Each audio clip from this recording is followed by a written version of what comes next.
Hello friends, नमस्कार। आपका स्वागत है हमारे यूट्यूब चैनल अपना अड्डा 57 में। दोस्तों, आज हम आपके लिए लाए हैं यूपी लेखपाल के इतिहास के पार्ट 2, जिसमें हमने 400 प्लस क्वेश्चनों को रखा है। तो दोस्तों, आइए चलिए स्टार्ट करते हैं अपना वीडियो। हमारा अगला क्वेश्चन है, चतुर्थ बौद्ध संगीति कुंडल वन में किसके शासनकाल में आयोजित की गई थी। तो दोस्तों, जो कुंडल वन में चतुर्थ बौद्ध संगीति आयोजित की गई थी, तो ये आयोजित की गई थी कनिष्क के शासनकाल में। अगला क्वेश्चन है, गौतम बुद्ध ने सांसारिक दुखों के बारे में कितने आर्य सत्य बताए हैं। तो दोस्तों, गौतम बुद्ध ने सांसारिक दुखों के बारे में 4 आर्य सत्य बताए हैं। अगला है, गौतम बुद्ध की जीवन संबंधी कहानियों का वर्णन किसमें मिलता है। तो दोस्तों, जो जातक कथाएं हैं, इनमें गौतम बुद्ध की जीवन संबंधी कहानियों का वर्णन मिलता है। अगला क्वेश्चन है, 16 महाजनपदों के बारे में किस बौद्ध ग्रंथ में जानकारी मिलती है। तो दोस्तों, 16 महाजनपदों के बारे में अंगुत्तर निकाय में जानकारी मिलती है। अगला क्वेश्चन है, निम्न में से कौन सा युग्म सुमेलित नहीं है। तो दोस्तों, यहाँ पे कुछ महाजनपद दिए गए हैं और उनकी राजधानियों के नाम दिए गए हैं। तो हमको बताना है कि इसमें कौन सा युग्म सुमेलित नहीं है। पहला है, गांधार की राजधानी तक्षशिला, सही है। अंग की है चंपा, ये भी सही है। मगध की है गिरिव्रज, ये भी सही है। लेकिन कोसल की मथुरा नहीं है। तो दोस्तों, इसमें हमारा ऑप्शन हो जाएगा ऑप्शन नंबर डी। अगला क्वेश्चन है, किस हर्यक वंश के किस शासक को कुड़िक कहा जाता था। तो दोस्तों, हर्यक वंश के जो शासक था अजातशत्रु, इसे कुड़िक के नाम से भी जाना जाता था। अगला क्वेश्चन है, पाटलिपुत्र नगर की स्थापना किसने की थी। तो दोस्तों, पाटलिपुत्र नगर की स्थापना की थी उदयन ने। अगला क्वेश्चन है, निम्न में से किस शासक ने वैवाहिक संबंधों के आधार पर अपने साम्राज्य को स्थिरता प्रदान की। तो दोस्तों, बिंबिसार ने वैवाहिक संबंधों के आधार पर अपने साम्राज्य को स्थिरता प्रदान की, मतलब कि उसने अपने आस पड़ोस के राजाओं की बेटियों से शादी करके अपने जो उनका साम्राज्य था उसको स्थिरता प्रदान की। अगला क्वेश्चन है, अवंती को मगध साम्राज्य में मिलाने का श्रेय किस शासक को है। तो दोस्तों, अवंती को मगध में मिलाने का श्रेय जाता है शिशुनाग को। अगला क्वेश्चन है, कालाशोक की राजधानी कहाँ थी। तो दोस्तों, कालाशोक की राजधानी थी वैशाली। अगला क्वेश्चन है, निम्न में से किस शासक को सर्वछत्रांतक अर्थात क्षत्रियों का नाश करने वाला कहा गया है। तो दोस्तों, महापद्मनंद को सर्वछत्रांतक या फिर क्षत्रियों का नाश करने वाला कहा गया है। अगला क्वेश्चन है, सिकंदर के आक्रमण के समय मगध का शासक कौन था। तो दोस्तों, जब सिकंदर ने मगध पर आक्रमण किया था उस समय मगध का शासक था धनानंद। अगला क्वेश्चन है, सिकंदर कहाँ का शासक था। तो दोस्तों, जो सिकंदर है वो मकदूनिया का शासक था। अगला क्वेश्चन है, सिकंदर एवं पोरस के बीच हुआ 326 ईसा पूर्व का युद्ध किस नाम से जाना जाता है। तो दोस्तों, जो सिकंदर और पोरस के बीच युद्ध हुआ था 326 ईसा पूर्व में, उसे वितस्ता या फिर झेलम के युद्ध के नाम से भी जाना जाता है। अगला क्वेश्चन हमारा है,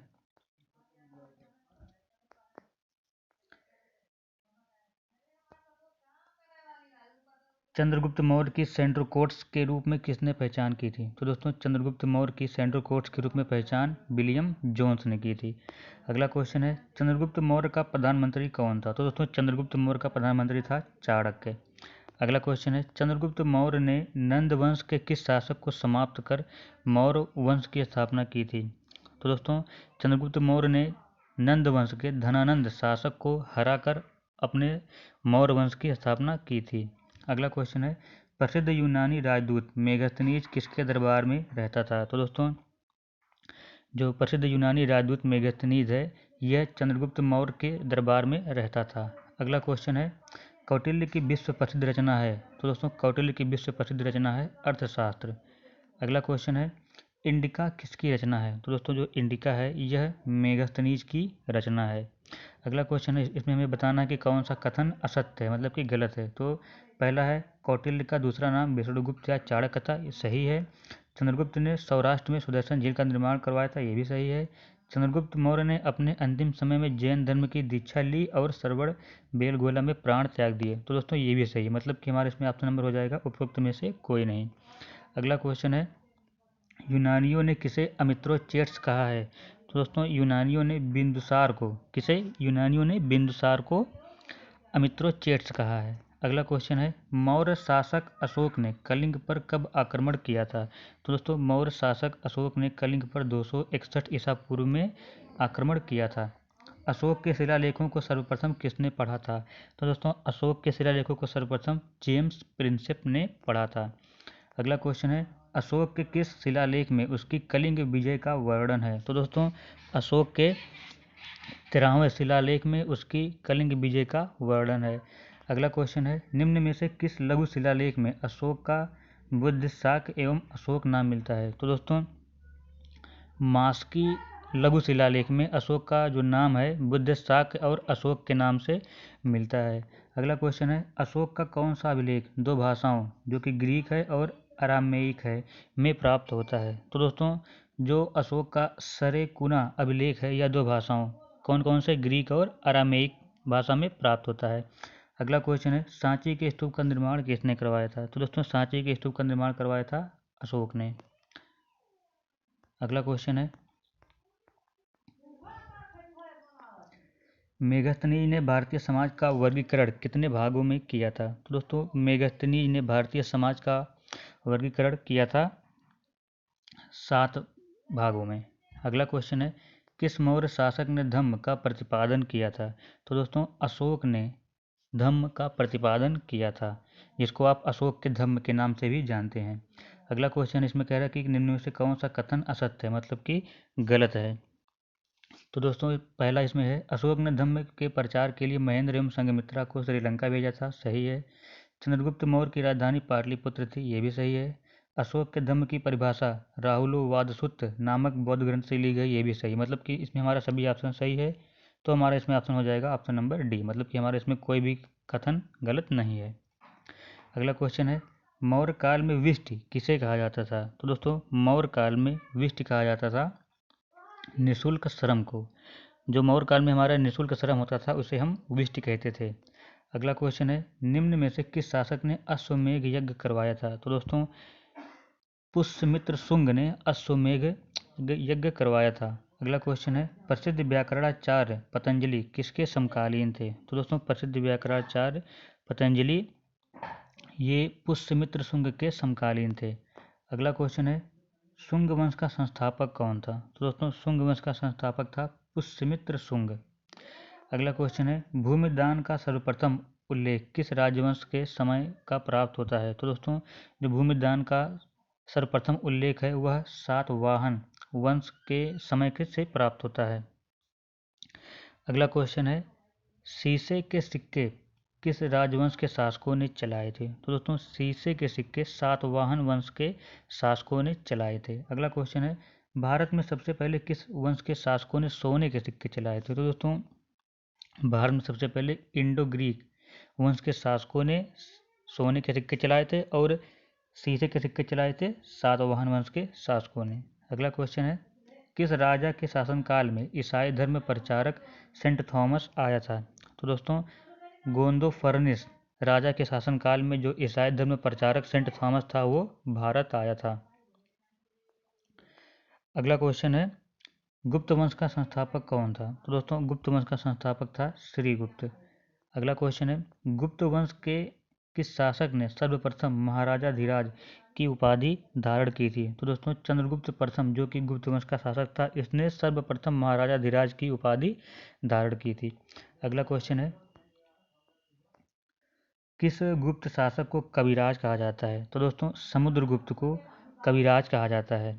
अगला क्वेश्चन है किस गुप्त शासक को भारत का नेपोलियन भी कहा जाता है। तो दोस्तों ये भी कहा जाता है समुद्रगुप्त को।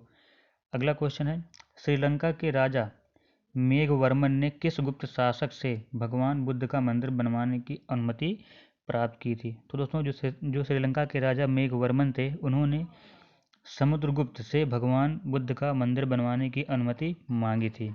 अगला क्वेश्चन है चीनी यात्री फाहयान किसके शासनकाल में भारत आया था। तो दोस्तों जो चीनी यात्री फाहयान था यह चंद्रगुप्त द्वितीय के शासनकाल में भारत आया था। अगला क्वेश्चन है चंद्रगुप्त विक्रमादित्य ने किस उपलक्ष्य में चांदी के सिक्के जारी किए थे। तो दोस्तों चंद्रगुप्त विक्रमादित्य ने जब उन्होंने शकों को पराजित किया था तो उन्होंने उसको पराजित करने के उपलक्ष्य में चांदी के सिक्के जारी किए थे। अगला क्वेश्चन है गुप्तकालीन नवरत्न किस शासक के दरबार में थे। तो दोस्तों गुप्तकालीन नवरत्न चंद्रगुप्त द्वितीय के शासन काल में थे। अगला क्वेश्चन है निम्नलिखित में से कौन सा कथन सत्य है। तो दोस्तों पहला है मेरौली के स्तंभ लेख का संबंध चंद्रगुप्त द्वितीय से, ये सही है। अगला है नालंदा विश्वविद्यालय की स्थापना कुमारगुप्त ने की थी, ये भी सही है। भारत पर हुड़ों का आक्रमण स्कंदगुप्त के समय में हुआ, तो ये भी सही है। तो दोस्तों हमारा इस क्वेश्चन में हमारा सभी क्वेश्चन और सभी ऑप्शन सही है। अगला क्वेश्चन है गुप्तकालीन स्वर्ण सिक्कों को क्या कहा जाता था। तो दोस्तों जो हमारे गुप्तकालीन स्वर्ण सिक्के थे उन्हें हम दीनार कहते थे।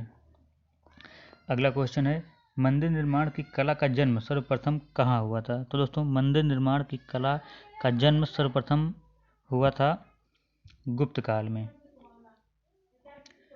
अगला क्वेश्चन है गुप्त स्थापत्य कला का सर्वोत्कृष्ट नमूना है। तो दोस्तों गुप्त स्थापत्य कला का सर्वोत्कृष्ट नमूना है देवगढ़ का दशावतार मंदिर।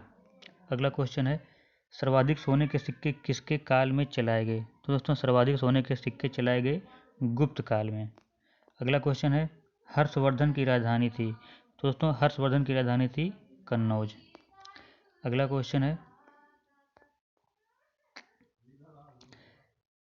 चीनी यात्री ह्वेनसांग किसके शासनकाल में भारत आया था। तो दोस्तों जो चीनी यात्री ह्वेनसांग था वो हर्षवर्धन के शासनकाल में आया था। इसको आप ऐसे भी याद कर सकते हैं कि हा से है ह्वेनसांग और हा से है हर्षवर्धन, तो आपको इसको याद करने में आसानी होगी।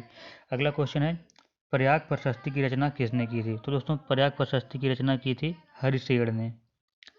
अगला क्वेश्चन है हर्षवर्धन को नर्मदा नदी के तट पर किस शासक ने हराया था। तो दोस्तों हर्षवर्धन को नर्मदा नदी के तट पर पुलकेशिन द्वितीय ने हराया था।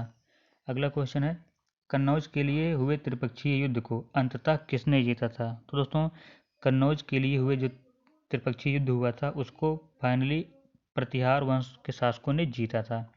अगला क्वेश्चन है एलोरा के कैलाश मंदिर का निर्माण किसने करवाया था। तो दोस्तों एलोरा के कैलाश मंदिर का निर्माण करवाया था कृष्ण प्रथम ने। अगला क्वेश्चन है स्थानीय स्वशासन किसके प्रशासन की विशेषता है। तो दोस्तों जो स्थानीय स्वशासन है यह चोलों की विशेषता है, उनके प्रशासन की। अगला क्वेश्चन है निम्नलिखित में से किसके शासनकाल को साहित्य और कला का स्वर्ण काल कहा जाता है। तो दोस्तों चंद्रगुप्त द्वितीय के शासनकाल को साहित्य और कला का स्वर्ण काल कहा जाता है। अगला क्वेश्चन है नालंदा विश्वविद्यालय की स्थापना किसके शासनकाल में की गई थी। तो दोस्तों नालंदा विश्वविद्यालय की स्थापना कुमारगुप्त प्रथम के शासनकाल में की गई थी। अगला क्वेश्चन है राजतरंगिणी के रचयिता हैं। तो दोस्तों इसके रचयिता हैं कल्हड़।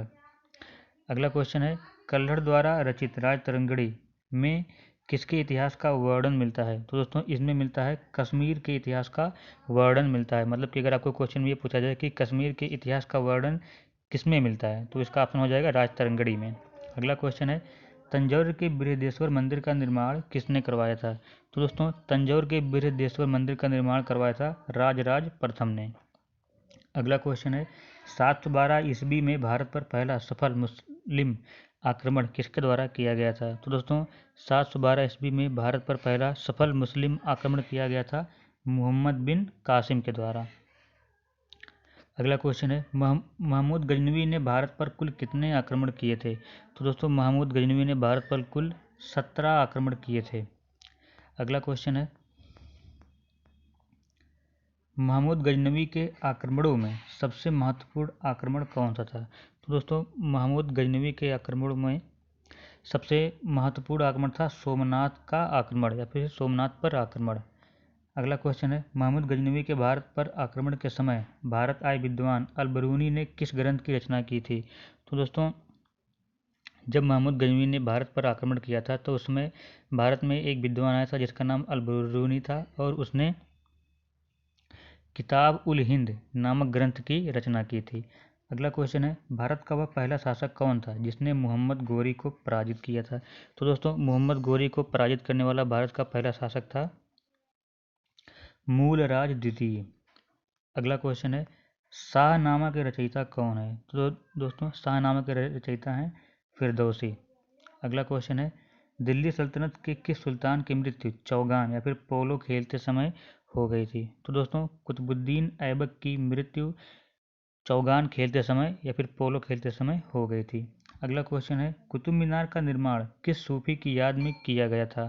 तो दोस्तों कुतुब मीनार का निर्माण कुतुबुद्दीन बख्तियार काकी इनके याद में किया गया था।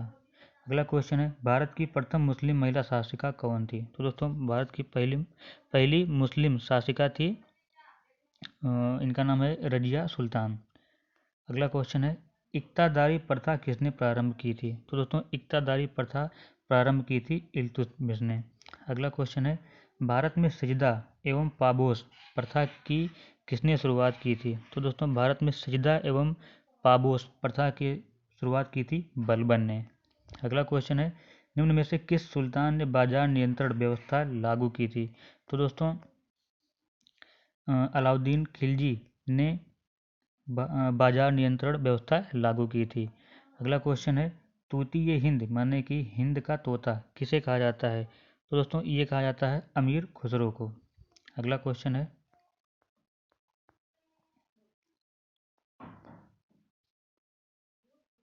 मोहम्मद बिन तुगलक ने अपनी राजधानी दिल्ली से कहाँ पे स्थानांतरित की थी? तो दोस्तों मोहम्मद बिन तुगलक ने अपनी राजधानी दिल्ली से दौलताबाद स्थानांतरित की थी। किताब उल रहला का लेखक इब्न बतूता कहाँ का निवासी था? तो दोस्तों जो इब्न बतूता है जिसने किताब उल रहला नामक पुस्तक लिखी है वह निवासी था मोरक्को का। मतलब कि जो इब्न बतूता था वह मोरक्को का निवासी था। अगला क्वेश्चन है, दीवान ए अमीर कोही विभाग की स्थापना किस सुल्तान ने की थी? तो दोस्तों मोहम्मद बिन तुगलक ने दीवान ए अमीर कोही विभाग की स्थापना की थी। अगला क्वेश्चन है, सल्तनत कालीन किस सुल्तान ने सर्वप्रथम किसानों पर सिंचाई कर तथा ब्राह्मणों पर जजिया कर लगाया था? तो दोस्तों उस शासक का नाम है फिरोज तुगलक। मतलब कि जो फिरोज तुगलक था इसने सर्वप्रथम किसानों पर सिंचाई कर तथा ब्राह्मणों पर जजिया कर लगाया था। अगला क्वेश्चन है, सांकेतिक मुद्रा का प्रचलन किस शासक ने किया था? तो दोस्तों सांकेतिक मुद्रा का प्रचलन मोहम्मद बिन तुगलक ने किया था। अगला क्वेश्चन है, दिल्ली सल्तनत का कौन सुल्तान गुलरुखी उपनाम से कविताएं लिखता था? तो दोस्तों सिकंदर लोदी जो कि दिल्ली सल्तनत का सुल्तान था, एकमात्र ऐसा सुल्तान था जो कि गुलरुखी उपनाम से कविताएं लिखा करता था। अगला क्वेश्चन है, किस सुल्तान ने टोपरा तथा मेरठ से अशोक के स्तंभ लाकर दिल्ली में स्थापित करवाए थे? तो दोस्तों फिरोज तुगलक ने टोपरा तथा मेरठ से अशोक के स्तंभ लाकर दिल्ली में स्थापित करवाए थे। अगला क्वेश्चन है, बाबर के आक्रमण के समय दिल्ली का सुल्तान कौन था? तो दोस्तों जब बाबर ने आक्रमण किया था तो उस समय दिल्ली का सुल्तान था इब्राहिम लोदी। अगला क्वेश्चन है, 1336 ईसा पूर्व में 1336 ईस्वी में विजयनगर साम्राज्य की स्थापना किसने की थी? तो दोस्तों 1336 ईस्वी में विजयनगर साम्राज्य की स्थापना की थी हरिहर और बुक्का नामक दो भाइयों ने। अगला क्वेश्चन है, अष्टदिग्गज किस शासक के दरबार को सुशोभित किया करते थे? तो दोस्तों अष्टदिग्गज जो ये कृष्णदेव राय थे इनके दरबार को सुशोभित किया करते थे। अगला क्वेश्चन है, कृष्णदेव राय द्वारा रचित अमुक्तमाल्यद किस भाषा का ग्रंथ है? तो दोस्तों कृष्णदेव राय द्वारा जो रचित अमुक्तमाल्यद है यह तेलुगु भाषा का ग्रंथ है। तो दोस्तों ये रहा आपके लिए इतिहास के पार्ट 2 यूपी लेखपाल के लिए, जिनमें हमने 400 प्लस क्वेश्चनों को रखा है। अगर आपको ये वीडियो अच्छी लगी हो तो कृपया लाइक करें, कमेंट करें, शेयर करें और हमारे चैनल को सब्सक्राइब करें। और हमारे इस वीडियो को जितना हो सके आप अपने उतने WhatsApp group, Facebook group, study group में शेयर करें। तो दोस्तों मिलते हैं आपसे अपनी अगली वीडियो में, तब तक के लिए धन्यवाद।